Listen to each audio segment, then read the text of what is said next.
মুসলমানদের পবিত্র ধর্মগ্রন্থ কোরআনে প্রকাশ্যে আগুন ধরিয়ে বিশ্বজুড়ে ব্যাপক ক্ষোভের মুখে পড়েছেন যুক্তরাষ্ট্রের টেক্সাস অঙ্গরাজ্যের ৩১তম কংগ্রেসনাল রিপাবলিকান প্রার্থী ভ্যালেন্টিনা গোমেজ।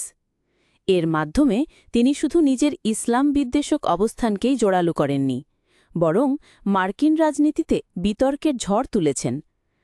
কলম্বিয়ায় জন্ম নেওয়া এই কট্টর ডানপন্থী প্রার্থী নির্বাচনী প্রচারণার শুরুতেই কোরআনে আগুন ধরান। ঘটনাটির ভিডিও তিনি নিজেই সামাজিক যোগাযোগ মাধ্যমে পোস্ট করেন। বিভিন্ন প্ল্যাটফর্মগুলোতে ভিডিওটি সরিয়ে দেওয়া হলেও ইলন মাস্কে এক্সে এখনও রয়ে গেছে। এর ফলে গোমেজের পাশাপাশি মাস্কও সমালোচনার মুখে পড়েছেন। ভিডিওতে গোমেজ শুধু কোরআন পড়াননি, বরং ইসলাম ধর্মকে টেক্সাস থেকে নির্মূল করার শপথ নেন। তিনি আমেরিকাকে খ্রিস্টান রাষ্ট্র হিসেবে দাবি করেন ও মুসলিমদের সন্ত্রাসী আখ্যা দিয়ে যুক্তরাষ্ট্র থেকে বহিষ্কারের ডাক দেন।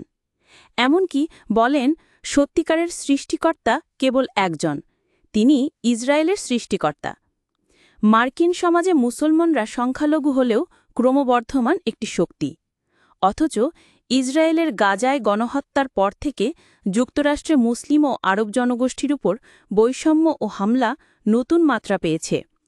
গোমেজ সেই পরিস্থিতিকে আরও উস্কে দিচ্ছেন বলে অভিযোগ উঠেছে। সামাজিক যোগাযোগ মাধ্যমে ব্যাপক ক্ষোভ ছড়িয়েছে। এক ব্যবহারকারী লিখেছেন, কোরআনে যিশুর নাম ২৫ বার আর মেরির নাম ৩৬ বার এসেছে। ইহুদিদের খুশি করতে গিয়ে ভ্যালেন্টিনা যিশু ও মেরিকেও অপমান করেছেন। আরেকজন মন্তব্য করেছেন, এই কাজ কেবল তার অজ্ঞতাকেই প্রকাশ করেছে। এমনকি ট্রাম্প ঘনিষ্ঠ রিপাবলিকান নেতা রিচার্ড গ্রেনেলও গোমেজের কর্মকাণ্ডে নিন্দা করেছেন। তিনি বলেন, কোরআন পোড়ানো শুধু মুসলমানদের আঘাত করছে না, বরং যুক্তরাষ্ট্রের সংবিধানের প্রথম সংশোধনীর জন্য হুমকির স্বরূপ। ভ্যালেন্টিনা গোমেজ অতীতে মুসলিম, কৃষ্ণাঙ্গ ও অভিবাসীদের বিরুদ্ধে বিদ্বেষমূলক মন্তব্য করে আলোচনায় আসার চেষ্টা করেছেন।